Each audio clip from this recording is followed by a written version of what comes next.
Hi, my name is Sam, and I'm the Regional Director of Sustainable Youth Canada Montreal, and we are leading the Intergenerational Climate Action learning journey at Adaptation Futures. Sustainable Youth Canada is a national organization.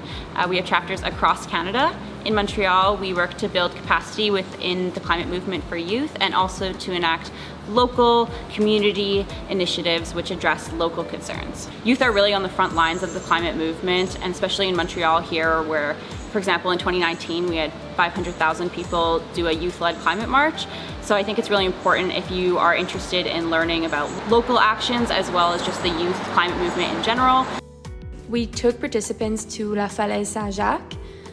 It's a green space located in Notre-Dame-de-Grâce. It was used as a sort of dumping ground for a long time, and then the community came together to rehabilitate it, and the property was bought by the City of Montreal and is now going to become a parkland. The highway that's over there, the area near it is controlled by the Ministry of Transport too. So then there's also some work that's down there to make it more of like a path, and then they actually have to clean up certain areas of it. We hope participants will share their knowledge as youth and non-youth so we can do an intergenerational exchange on how to forward the climate movement. And we had some super interesting conversations with really enthusiastic and passionate youth leaders in the community, and it really opened my eyes to some of the struggles and challenges and barriers, and I think it made me think that there are ways that we can try and help open some of the doors to these conversations. Because we are young and sometimes there is so much that happens in the political level that we don't fully understand yet. And I think that balance is really crucial, and the government of course needs to do more. I think even as a young person I was like, am I youth? Can I be youth if I'm not in a youth organisation? Can I say my opinion in this space, or does it have to be the person that has come from youth? And I think that the spaces, even where it's not like this is youth, how can you in organisations just create structures where left, right, up, down, there's spaces for like feeding in of all the different kinds of perspectives.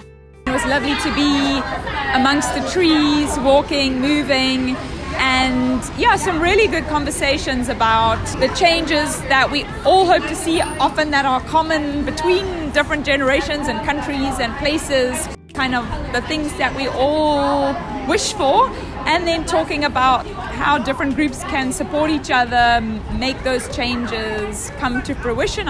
I think that for me, having a mentor is like absolutely critical. I have a mentor and I can talk about things like I feel unconfident or inadequate, or like things that aren't related to actually like climate action. I wouldn't know how to navigate. I think, and I really value that from a woman who's like 10 years older than me, just like who's been through these things before, had these thoughts, had these inadequacies, and who is like, and I really appreciated her.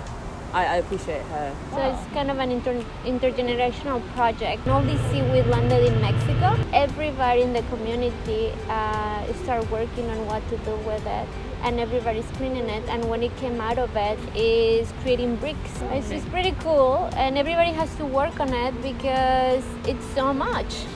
We're excited for this intergenerational exchange because we want you to share your lessons with us, and we can share our lessons with you about how to engage youth in climate action and the climate movement, and especially in policy.